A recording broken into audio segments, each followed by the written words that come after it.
오늘의 말씀은 요한계시록 5장 1절에서 5절의 말씀까지 교독하도록 하겠습니다. 내가 보매 보좌에 앉으신 이의 오른손에 두루마리가 있으니 안팎으로 섰고 7인으로 봉하였더라. 또 보매 힘있는 천사가 큰 음성으로 외치기를 누가 그 두루마리를 펴며 그 인을 떼기에 합당하냐 하나 하늘 위에나 땅 위에나 땅 아래에 능히 그 두루마리를 펴거나 보거나 할 자가 없더라. 그 두루마리를 펴거나 보거나 하기에 합당한 자가 보이지 아니하기로 내가 크게 울었더니 장로 중에 한 사람이 내게 말하되 울지 말라. 유대 지파의 사자 다윗의 뿌리가 이겼으니 그 두루마리와 그 7인을 떼시리라 하더라. 아멘. 저는 오늘의 이 말씀을 읽으면서 지난주에 했던 그 설교를 떠올렸습니다. 우리가 경험하고 우리가 보는 것은 불과 제한적입니다. 우리는 그것을 인정해야죠. 그런데 앞서 제가 기도했듯이 내가 믿었고 내가 알았고 내가 만났고 내가 느꼈고 고백했기 때문에 그리스도를 나의 주로 섬겼다. 이렇게 우리가 주관적으로 생각할 때가 있습니다. 그것은 절대적으로 아니죠. 물론 지난주에 자세하게 설명했습니다만은 하늘이라고 하는 말, 궁창이라고 하는 말, 영원이라고 하는 말, 이 모든 것은 지구를 감싸고 있고 시간의 개념으로 파악하면 안 된다. 영원히 시간을 포함하고 있고 시간과 관련 지어서는 안 되고 영원 가운데 계시는 하나님이 시간을 창조하시면서 태초해라고 했다는 것. 이 생각을 절대 잊어버리면 안 됩니다. 이걸 잊어버리는 순간 우리는 자기 중심의 이기적 타락성이 서서히 발휘하게 될 겁니다. 다시 말합니다. 자기 중심적 신앙은 매우 위험합니다. 그래서 영원히 시간을 포함하고 있고 시간이 창조되며 우리의 삶이 실존화되었다. 이렇게 보는 것이 좋죠. 자, 이것은 여러분들에게 정말 제가 과거에도 그랬고 오늘도 그리고 앞으로도 이것에 대하여 많은 중점을 두면서 강조할 것입니다. 그 관점을 그대로 오늘의 이 말씀에 대입시켜야 합니다. 요한 2서 설교 지난 수요일 날 설교하면서 저는 이런 말씀을 드렸습니다. 요한 계시록은 미래를 예측하거나 계산하거나 미래의 어느 지점에 이르는 것을 위해서 기록된 것이 아니다. 이렇게 했습니다. 신구약 성경 전체를 요약하고 기억시키는 쉽게 말하면 하나님의 섭리를 구속의 사역, 역사가 어떻게 진행되어졌는지를 하늘을 중심으로 영원을 중심으로 우리가 일반적으로 성경 65권은 인간의 보는 입장의 표현들이 상당합니다. 물론 간혹 가면서 이제 하나님 측면을 저희들이 말하곤 합니다만은 일반적으로 절대적으로 인간의 자기 이해를 통해서 구속의 은혜, 사역, 진리를 이제 설명, 해석, 적용합니다. 그래서 이것이 뒤섞여 있기 때문에 잘 가리지 않으면 매우 힘듭니다. 그래서 아마가 아니라 설교가 중요하리라고 저는 확신합니다. 자, 다시 말하면 내가 믿었으니까, 내가 알았으니까 라고 하는 자기중심적 마치 천동설을 주장하는 캐캐묵은 사람들의 자세처럼 사고의 변화는 전혀 없는 그런 사람이 아니라 하나님 중심에서 아니 그렇다고 해서 나 자신의 지구를 무시하자는 것이 아니라 하나님의 중심이 훨씬 중요하다는 것을 파악하기 위해 요한계시록이 기록되었다. 그런 관점으로 봐야 한다. 이렇게 하면 이제 요한계시록을 풀 수 있는 기본의 자세가 된 것이죠. 저는 또 이 말씀 우리가 에스겔을 이번 주일 제가 8장을 또 설교하겠고 지난주에 며칠 전에 1장을 설교하면서도 자세하게 말씀을 드렸습니다만은 선택된 자들에게 이 메시지가 주어집니다. 위로를 위한 겁니다. 핍박을 받는 전천년설을 바라보는 자들, 그래서 악의 무리는 다 없어지고 하나님의 백성만 복을 받는 천년 왕국을 꿈꾸는 이러한 망상을 가질 수도 있고, 그와는 전혀 다르게 사두개파처럼 정치적으로 이용해서 지금 같으면은 과거에는 사두개파라고 하지만 실제로는 현실에서는 자유신앙을 가진 사람들, 그래서 기독교를 이용을 해서 정치적 야욕을 부리는 사람들, 이런 사람들은 항상 자기중심적으로 성경을 해석하겠죠. 그래서 이런 사람들은 후기천년설, 보통 후천년설 이렇게 이제 주장을 합니다. 이것은 우리가 하나님의 나라를 빨리 오게 해야 한다. 이런 그 야심과 야망을 가지고 있는 사람들. 그래서 이런 사람들은 선교에 아주 관심이 많습니다. 이게 현실을 앞당겨야 하나님의 나라가 올 것이다.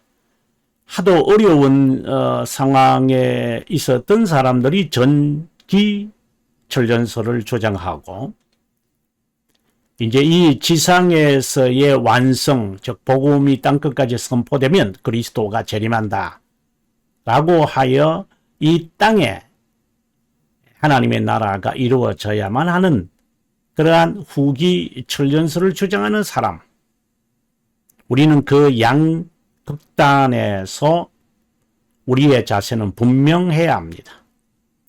성경에 천년왕국이라는 단어도 있고 천년이라고 하는 단어가 있다고 해서 그것을 인위적으로, 물론 너무 힘들기 때문에 그렇게 말할 수는 있어요. 하나님의 나라가 이루어져야 한다. 우리는 그때를 바라본다. 예, 제가 그 고통과 심적인 그 아픔, 육체적 그 극도의 고뇌, 고통, 제가 어떻게 다 이야기했습니까? 하지만 그렇다고 해서 그들이 주장을 했던 정기, 후기, 천년설을 지금에 끄집으면 안 되죠. 예, 그때 그거로 끝내야 됩니다. 자, 아무튼 오늘의 이 말씀은 구원의 이 진리가 영혼에서 있었던 구속의 사역으로 어떻게 전개되어졌는가. 또 어떻게 본다면 이제 타락의 이야기는 아직 이루어진 것은 아니에요. 타락의 이야기는 6장부터 이제 7인을 떼고 그 다음에 7 나팔이 불리고 그리고 7 진노의 잔이 쏟아지는 것. 이것은 어떻게 본다면 타락의 이야기를 우리들에게 영원의 입장에서 하나님의 측면에서 설명하는 것이고, 오늘의 이 본문은 오늘 본문까지라고 말하는 게 좋겠죠. 네. 4장 5장 이 내용은 마치 욥의 시련이 있기 전에 하늘에서 어떠한 일이 있었는지에 관해 이야기를 하는 것. 그래서 우리가 여기서 말씀을 이제 제가 해석하기 전에 우리가 가져야 할 분명한 태도와 정신은 우리의 매사 모든 것이 영혼에서 하나님이 작정한 대로 이루어지는데 숙명론과 구별 지을 수 있는 지혜도 가져야 할 것입니다. 숙명이라고 말할 때에는 영원 하나님의 측면을 시간의 개념에 종속시키면 숙명, 운명이 됩니다. 하지만 하나님의 입장에서 바라보게 되어졌을 때 그것은 예정이 됩니다. 방금 했던 이 명제를 여러분 한번 되새길 수 있기를 바랍니다. 자, 그러면 본문을 보도록 합니다. 1절을 보면 내가 봄의 보좌에 앉으신 이의 오른손에 두루마리가 있더니 안팎으로 쓰여있다. 두루마리가 안팎으로, 아니 그런 한쪽 면만 기록되는데 안팎으로 쓰여져 있다. 그 다음에 7인으로 봉인되어 있다. 이 말은 풀칠이 7번 되어졌다. 뭐 이렇게 이야기해도 관계없습니다만은 좀 신비로운 이야기죠. 7개의 두루마리가 있는 게 아니고 하나의 두루마리가 있는데 이제 그렇게 상상해도 안 되겠습니다만은 아무튼 우리가 좀 이해를 돕기 위해서 제가 여러분들에게 말하는 겁니다. 두루마리가 있는데 그 인이 7개로 닫혀 있었다. 이렇게 보시면 됩니다. 우리가 인이라고 말할 때는 봉인한다라고 말하지요. 그래서 그 촌물, 그 로마 시대의 영화를 가끔씩 보거나 중세 시대 때를 보면은 이제 그 인을 떼는 장면들이 나오죠. 그 붉은 꼭 붉은 것은 아니라 그래도 좀 붉은 것이죠. 붉은 그 초물을 만들어서 그 편지를 필 수 있는 그 부분에 이렇게 부어가지고 이제 음지나 그리고 집게에 있는 그 끼어 있는 이 반지로 꾹 눌러버리면 그 인이 지키면서 편지를 함부로 열 수 없죠. 편지를 열려면 이제 그 인을 그 초물이 이제 굳어져서 이제 부서뜨려야 되겠죠. 그래서 두루마리가 있는데 7의 촛물이 부어져서 인으로 되어 있던 거예요. 이것은 상당히 그 7이라는 말 나중에 이제 보면 이제 7 영 이런 말씀이 나오는데 그것은 하나님의 완전하심을 이제 말하는 것이니까 인간적 수가 아니죠, 실제로는. 자, 아무튼 다시 말씀드리면 두루마리가 있고 그 두루마리가 안팎으로 서여 있고 잘 이해가 안 되죠. 그리고 그 봉인할 수 있도록 끝페이지라고 말하는 게 좋겠죠. 그 가장자리에 7개의 촛물이 부어져서 닫혀 있었다. 그래서 어느 누구도 이것을 열 수 없죠. 만약 하나를 어떻게 이렇게 잘해서 이제 다행으로 이렇게 했는데 그 다음 것은 어떻게 그 인을 뗄 거예요. 그 다음 인은요. 예, 이런 식으로. 그래서 뭐 상상은 우리가 할 수 있겠습니다만은 이것은 어느 누구도 볼 수도 알 수도 없더라. 근데 이제 겉으로 드러난 부분들이 있겠죠. 두루마리니까.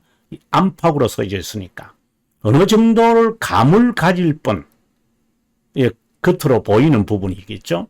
하지만 이것은 개봉하기 위해서는 인을 떼야만 하는데, 이 말이죠. 근데 이제 이 6장부터 이제 인이 하나가 떼어지면 이제 현상들이 막 드러나는 거예요. 그 안에 있는 내용이 무엇인지는 우리가 모르지만 이제 현상들이 막 드러나는 거예요. 자, 그 다음 2절을 보면 또 보았는데 힘있는 천사가 큰 음성으로 외치기를 누가 그 두루마리를 펴며 그 인을 떼기에 합당하냐라고 힘있는 천사가 물었다. 이렇게 되어 있습니다. 그 근육질에 있는 사람이다. 이렇게 생각을 하지 마십시오. 그냥 여기서는 strong angel 이란 말이 아니라 mighty angel. 위엄에 차 있는, 위풍당당한 사람. 이렇게 우리가 생각하면 되겠습니다. 위엄이 있는 한 천사가, 누가 이 인을 뗄 수 있을까? 이렇게 이야기를 묻습니다. 그때 사도 요한이 이제 그 질문을 받으면서 천사가 지속적으로 이어서 하는 말을 듣습니다. 3절입니다. 하늘 위에나 땅 위에나 땅 아래에 능히 그 두루마기를 펴거나 볼게 할 자가 없다. 하늘, 땅 아래. 이 말은 시간에 있는 모든 것 말하죠. 그러니까 영원에 있는 것이 하늘과 땅 아래. 이것은 그 지구 전체를 통틀어서 하는 말이죠. 그래서 시간 이렇게 우리가 봅시다. 하늘에 있는 이 하나님의 작정을 시간에서 어떻게 이해할 수 있을까? 아무리 보고자 하고 알고자 하고 듣고자 하더라도 하늘에서 작정된, 영원에서 작정된 이것을 알 수가 없더라. 이렇게 이제 말씀을 하게 된 겁니다. 이에 대해서 사도 요한은 슬픈 것이죠. 또 다른 말로 한다면 여러분, 내가 낳은 자녀라도 어릴 때는 어릴 때도 말 안 듣지만 그 말을 잘 안 듣습니다. 내가 누구를 말한다고 해서 예를 들어서 제가 인간적으로 어떠한 교태를 부려서 아주 인자하게 거룩하게 이렇게 해서 여러분 설득을 당할 것 같습니까? 아니면 저처럼 이게 센 표현을 한다고 해서 여러분들이 기분 나빠서 돌아설 것 같습니까? 물론 제가 극단적인 이야기를 했을 뿐입니다만은 어떻게 하든 저하든 이라든 하나님의 자녀는 돌아오고 하나님의 자녀는 마음의 문이 열리고 하나님의 자녀는 순종하게 되어 있습니다. 순종하는 것을 보니까 하나님의 자녀구나 이렇게 말하면 안 됩니다. 이것은 정말 잘못된 생각입니다. 그 말은 하더라도 의미를 그렇게 받아들이면 안 됩니다. 자, 사도 요한은 말합니다. 하늘이나 땅 아래에 시간에 있는 어떤 피조물이나 누구라도 하늘의 이 영원한 하나님의 심오하고 신비로운 비밀의 작정을 깨달을 수 없겠구나. 이 말을 지금 하는 겁니다. 성령 하나님만이, 창조자 성령 하나님만이 하실 수 있는 것이구나. 이제 이 일이 어떻게 우리가 그것을 볼 수 있을까? 이 보고자 하는 것은 알고자 하는 것이죠. 또 다른 말로 한다면 믿을 수 있을까? 왜 두 사람이 있는데 한 사람만이 아니라 한 사람은 데려감을 따고 또 다른 사람은 버리는가? 우리는 다 데리고 가고 싶은데 아닙니다. 그렇게 안 됩니다. 그렇다고 해서 저 사람은 안 되겠구나. 이 생각을 또 하면 또다시 우리가 우리의 중심으로 빠지는 겁니다. 그런 생각을 할 수 있어도 아니지. 그럼 어떻게 해야 되지? 판단하고 내가 판결을 내려서는 안 되겠구나. 이제 이 생각으로 자신의 생각을 자꾸 고취시켜야 합니다. 자, 그러자 5절에 장로 중에 한 사람, 이것은 이제 4장에서 잘 나타난 이야기인데 24장로 가운데 한 분이죠. 하시는 말이 울지 말라, 슬퍼하지 말라. 유대 지파의 사자 다윗의 뿌리가 이겼으니 그 두루마리와 그 7인을 떼시리라. 저는 여기서 정말 놀라운 진리를 깨닫게 됩니다. 에베소서 1장에 보게 되어지면 창세 전에 그리스도 안에서 예정하사라고 되어 있는 말씀을 기억하실 겁니다.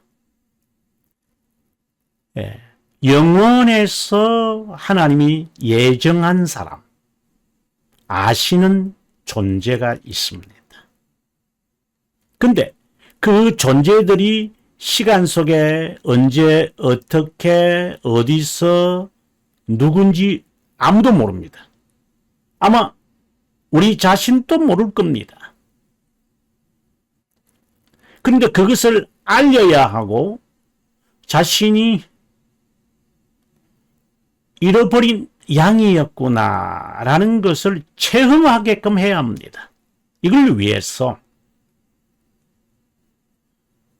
선지자들을 주님은 다양한 모습으로 다양하게 보냈지만 그는 지역적이었습니다. 물론 우리가 성경에 옳은 선지자는 아니지만 발람 선지자라든가 그리고 욥과 같은 사람이라든가 누가 가서 하나님에 대한 진리를 말했는지는 모르지만 어디엔가는 하나님께서 현현하셔서 누구를 통해서 자연의 이상적 현상이나 기적이나 이런 걸 통하여 하나님이 그들을 부를 수 있습니다. 우리는 그것을 믿어야 합니다. 또 그것에 지나치게 또 신뢰해서도 안 됩니다. 굉장히 어려운 여러분 제가 하는 말 여러분 제 설교를 들으면서 아마 느꼈었겠지만 굉장히 좁게 0.5mm, 0.3mm짜리의 우리가 보통 샤프 연필이라고 하죠. 그 가느다란 글로 제가 써내려 갈 것입니다. 자칫하면 부서지고 마는. 말씀이 그렇습니다. 아주 가느다랗게.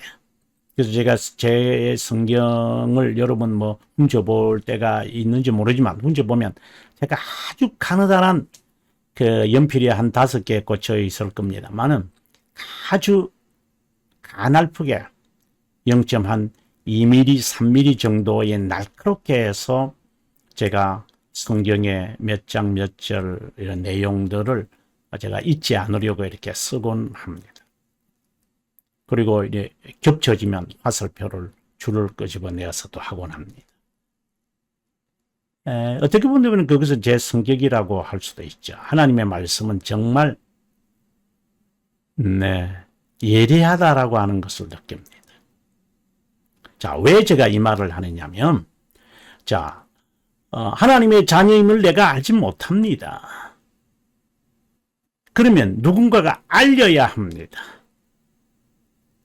히브리서 1장 1절에 보면은 여러 시대에 여러 번 여러 선지자들을 통하였지만 다 알지 못했습니다.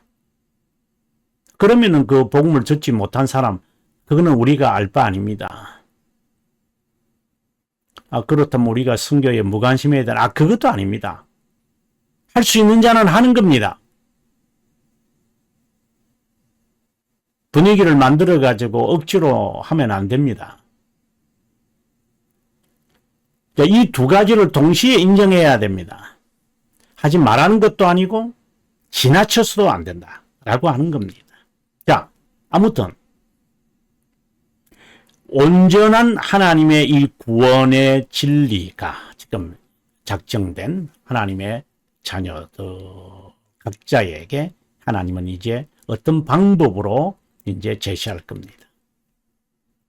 그 일의 사역은 바로 신격의 합의, 바로 하나님 간, 세 위격의 하나님 간의 합의가 있었다는 것을 암시하고 있는 겁니다.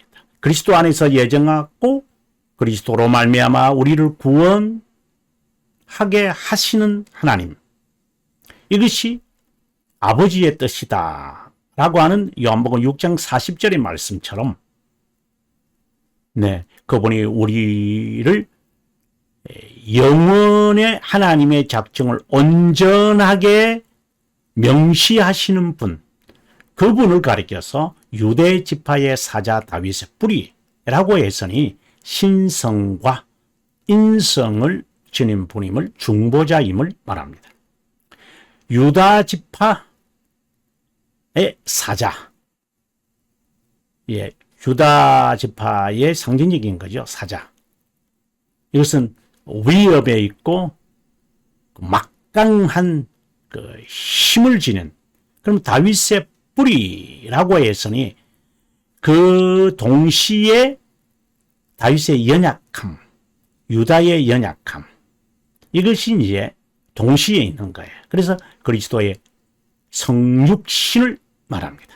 다시 말해서 하나님이 인간으로 오셔서 시간 속에 있는 하나님의 자녀에게 인을 떼시면서, 인을 뗄 때마다, 인을 뗀 때마다라면 이건 하나의 반복이거든요. 다양한 모습을 말합니다.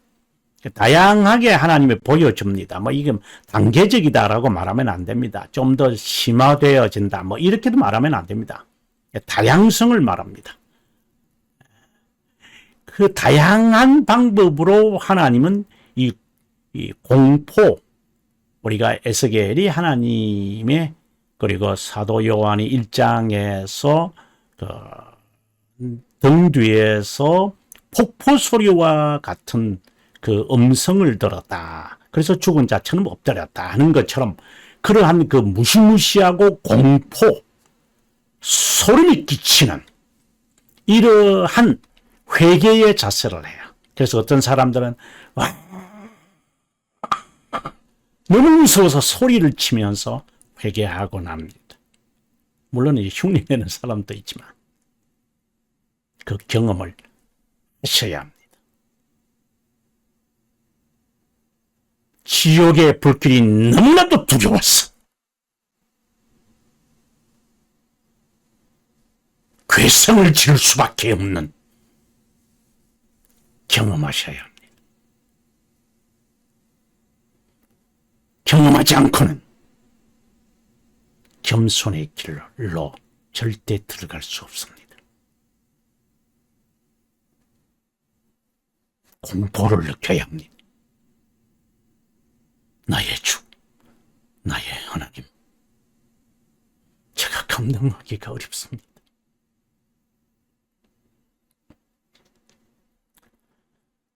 그리고 6절에 보면 내가 또 보니 보좌, 이제 다시 하나님의 영원을 이야기합니다. 내 생물과 장로들이, 내 생물, 에스겔 1장에서 제가 설교를 했죠.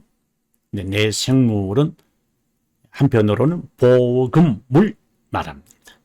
그리고 이들의 몸에 눈들이 가득 차 있다. 마치 그 CCTV처럼, 마치 이제 파리나 곤충들이 그 눈들이 수백 개, 뭐 어떤 학자들은 뭐 수천 개다 이렇게 있어서 우리가 뒤에서 오든 앞으로 오든 다 이렇게 다각적으로 볼 수 있잖아요. 멀티 TV 모니터처럼 그렇게 다 비치거든요. 네. 그런 다 아시는 하나님. 그리고 신격의 위치에 있는 장로들 사이에 한 어린 양이 서 있더라.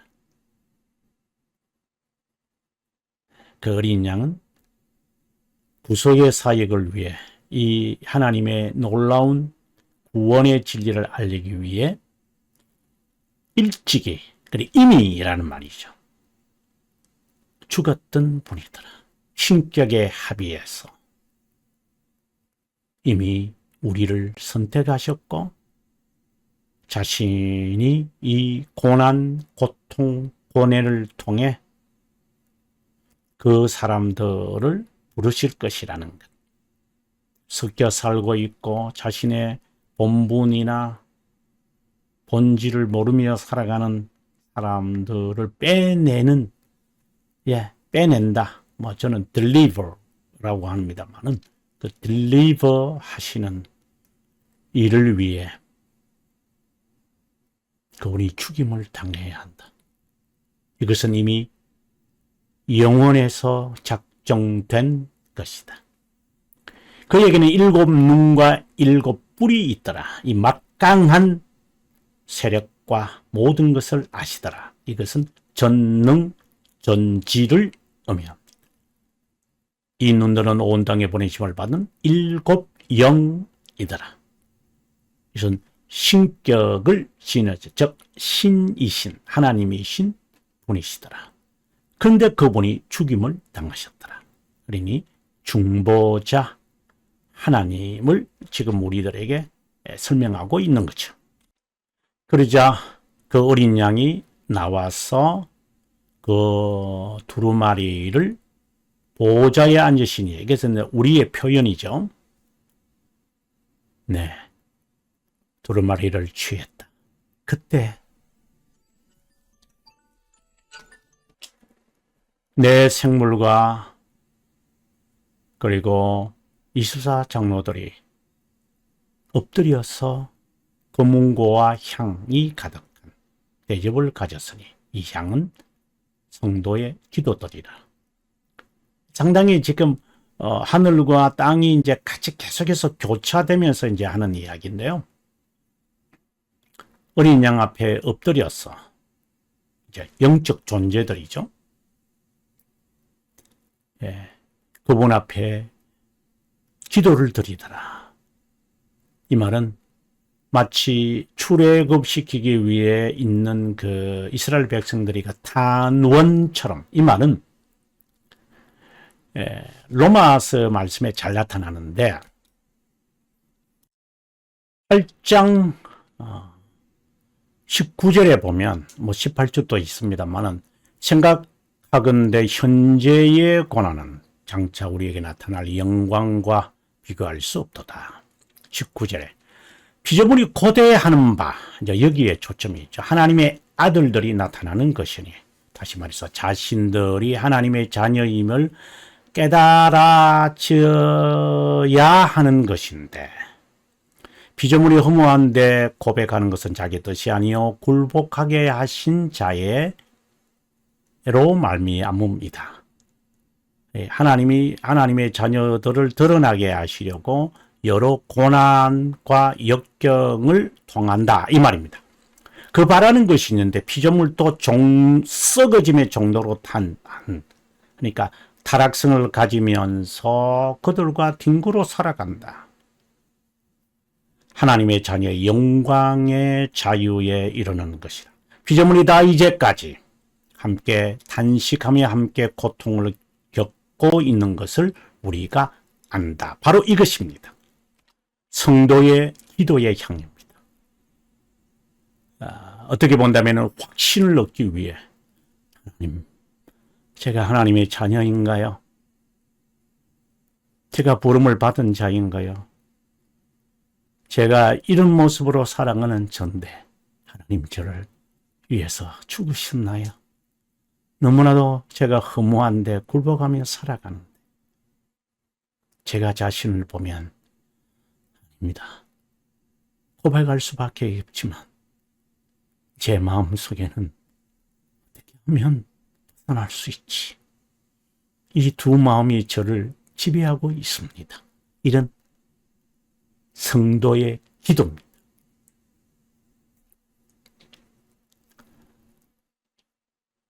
그리고 새 노래, 이는 새 삶을 말합니다. 9절에 새 노래를 부르며 이르되 두루마리를 가지고 임봉을 떼기에 합당하도다. 일찍이 죽임 당하사 각 족속과 방언과 백성과 나라 가운데 사람의 피를 사사, 사람들을 피로 사사, 그러니까 그분의 죽으심을 말합니다. 하나님께 드려지고 하나님의 만족을 말합니다. 하나님 앞에서 나라와 제사장으로 삼으셨으니 불렀다. 왕 같은 제사장이다. 땅에서 왕노릇 하리로다. 여러분 어떻습니까? 여러분 마음에 그려집니까? 나 한 사람을 위한 영원에서의 하나님의 이 놀라운 이 작정이, 그 사실이 이제 전개될 것입니다. 여러 역경이라고 했습니다. 환난입니다. 적신입니다. 여러 고통, 넘어지고 깨어지고 손해보고 아프고 핍박받고 또 어떤 때는 하나님이 위로를 주고 맑은 날과 밝은 빛을 주시기도 하다가 여지없이 나락으로 떨어지도록 만드시는 하나님. 그러면서 연단되어가는 자신의 모습, 새 노래를 부르는 자신을 바라보게 됩니다. 이것이 어찌 내가 고백했다고 말하는 겁니까? 이것이 어찌 내가 주님을 선택한 겁니까? 물론 몰랐을 때는 아닙니다. 그분이 이미 나를 하십니다. 그분이 내 가는 길을 압니다. 그래서 우리가 기도하는 겁니다. 하나님, 저는 잘 몰라요. 하지만 당신을 늘 의식하면서 인정하면서 이 길로 갈 겁니다. 손바닥에 힘을 뱉어서 튀기면서 가는 그런 얍삽한 점쟁이가 아니라 하나님을 믿으면서 오늘의 일을 담대하게 할 것입니다. 예, 하나님이 지금도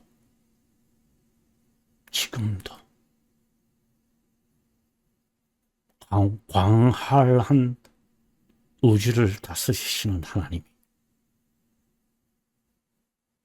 신뢰해라. 항상 기뻐해라.